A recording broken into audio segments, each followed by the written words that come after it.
Okay, so I want to talk about caption writing. I already sent a PDF file that you can read, but I want to emphasize this.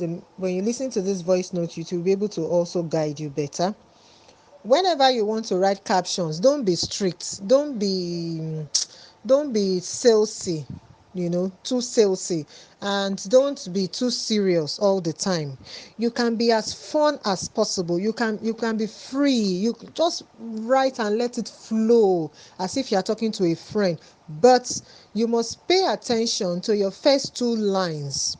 When you're writing your caption, try and add one emoji at least to your first two lines. Emojis add color to captions. Okay, so if you can even add emojis here and there, each paragraph, it will make it colorful and not make it look boring. Now, apart from emojis in the first two lines, the next thing I talked about there is that you need to space your caption. When you are writing in paragraph, for example, after the last full stop on a particular paragraph, backspace any space you have there, remove any space you have there, then go to the next line. Then go to the next line if you want to leave more space, and then start typing. When you finish that next paragraph, you remove any space after the full stop, and then you move to the next line. That way it will be well spaced out. Okay. I also said that you need to emphasize your call to action. So fine, we are saying that you need to be free, you need to be fun and all of that, but in your caption, try to add a call to action, because you are still there, you are still on Instagram to make sales anyway. So you still need to tell people what to do. If you are giving out free tips, you need to tell them to follow you, or you need to tell them to share, or you need to tell them to like the post, or you need to tell them to tag a friend. Okay. If you want them to buy the item, you need to tell them to use the link in bio to order now, and tell them it is only few pieces left, that it's an exclusive offer. If they lose this chance, they won't get another one, something like that. So all those things are call to action that will make people take action, okay, after reading your caption. Now, another thing you should also notice this: for your kind of business, you can be as relatable as possible. Okay, for example, you are into fashion, you can abuse us in a subtle way in your caption. Abusing in the sense, I'm not saying that you abuse us outrightly. Like, you could joke around what we wear, and talk about it in your caption. You can even say, today is Saturday. I know that some ladies now, they will not want to go for that, they will not want to go to that party, because they are not confident of how they will look. They are not even sure if people will turn heads and look at them or something, or they feel insecure, something like that. Meanwhile, I'm here to give you real correct dresses at very, very affordable prices, and that will boost your confidence, and immediately you wear it, bam, ring will enter your hand, because that brother that has been eyeing you will notice you today, and will talk to you, and propose immediately, something like that. So you can write around the pains that your target audience is facing, and put it in your caption in a very funny way. Just bring in your creativity into your caption and make it flow, then add emojis to it. You are into kiddies wear, in your captions you can write, this holiday season, this summer holiday, I know some children will be walking around with pants and muco in their nose, because their parents have refused to patronize so and so to buy, your page handle. You put your page handle there, because their parents have refused to patronize me, thinking that our things are expensive. Our things are not expensive. This is the price. And you're not even supposed to go to what are they called now, branded shops, all these designer shops, or even Pep. We sell better things, and you can keep your change and buy sweets and snacks for your children. Pay 4K instead of 6K. Offer ends so time, something like that in your caption. So you use the pain surrounding your kind of business. I mean, the pain that your target audience is facing in your business, you use it to write in your caption. If you are selling maybe men's wears, for example, you can say, brother, are you still going to wear that t-shirt or that shirt to church again today? The tire, don't you know people have noticed you with that cloth? come, let me set you up with something really nice, so that that sister will agree to your advances, something like that. So you can, like I said, abuse your will I say, insult your target audience in a very subtle way. Let what you are saying enter into their body, and let them feel it. you know this is one of the tricks I think Shop Uncle Sam did. Shop Uncle Sam, I had a session with her some time ago. She sells shirts for men. If you go to her page now, although she doesn't implement on all her captions, but at least the few that she did brought her sales. So try to talk to your audience in a very funny way.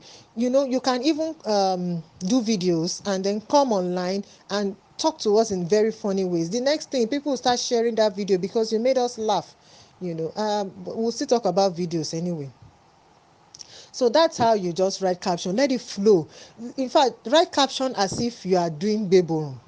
For those that are not Yoruba, write captions as if you are gossiping. Write captions as if you are doing a proco, you are talking about somebody. You understand? The way you see a lady, who is not stylish, who doesn't even know how to dress. She doesn't even wash her legs well. There are some ladies that don't clean the back of their legs. I don't know what they call that place, that part of the body. The back of their foot. Okay, they don't wash, on their feet, they don't wash it carefully and cream it well. The way you see such people on the way, and then you'll be like, this person is a dirty person, something like that. So just like that, the people who are having that problem will come to you and seek for solution. They will not even comment, they might not even like that post, they will just enter your DM or click your link in bio, because you have spoken to their pain.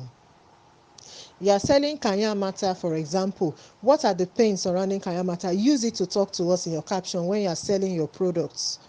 The same thing for every other business. Use the pain that your customer is going through to talk to us in your caption. Okay, you are selling something for women. Are you a woman and you are still doing so and so? When I am here to solve all your problems at a very shikini money, you will buy from me and still save, to buy makeup products, or you still save to buy this, to buy bag, or to buy shoe, something like that. So it's not that difficult if you can just sit down, think about it. If you are not a jovial person in real life, you can sit down, think about it, and think about the solution your business is going to give your customers, and put it up in your caption. Then follow the guidelines that I sent to you. Emojis should be in the first two lines. Put a call to action. Put emojis in the middle of your captions, also of your caption also, and then space it out. Okay, if possible, don't make it too long when you are trying to sell. Okay, because people, yeah, they will read, but if it gets too long all the time, you might bore them out. So just make it short and catchy. Then please, you can add vernacular. Add pidgin English, add a bit of Yoruba. I do it on my page also. Add Igbo. People who understand these words will come to you, and you can put the meaning in brackets in English if you want to. So when you are adding this vernacular to your page, to your captions, people will feel more relaxed. Why do you think people are going to Veronica's daughter? Just because she's real, and she's showing the real Nigerian lifestyle, the real average Nigerian lifestyle, not the fake Instagram lifestyle everybody wanna be. She's real. And not only her, what about Lagos housewife? In fact, she copied Lagos housewife kind of influencing. Lagos housewife, she is a full-time housewife, but she's an influencer. And she still tells you today they live in their own house. In a rented house. Their house is not tush, but she's real, and you see people following her, and she's a star. She's an influencer. So I'm not saying you should be like those people, but I am saying that when you add vernacular, okay, once in a while to your caption, I'm telling you, you will draw the attention of some of your silent followers and even buyers. And when you are doing videos, when we start talking about videos too, I also mentioned this, you need to be as real as possible. You need to, bring out your real self. Okay, and let it reflect on your page. So don't be just salesy, and don't be, unless you are a posh kind of person. I can't tell you, okay, come and be the real average, Nigerian by becoming, trying to be who you are not. But if you are not the, posh kind of person, at least you can speak some pidgin, some, vernacular. You just throw it in here and there. It will make people like you. Okay, so that's how you write captions. No strict rules, but just guidelines, okay, on how to go about it. Then please feel free to ask me any questions after you listen to this. I would not give you any assignment now. I'll give you assignments later today, but I want you all to please listen to this voice note and then read go through the PDF that I sent, and let me know if you have any questions. Then I'll continue with the session. So I will give you all till about 7 p.m. I think 7 p.m. should be fine. Okay, let me have response. If I can get up to like 10 responses, I think I'll continue.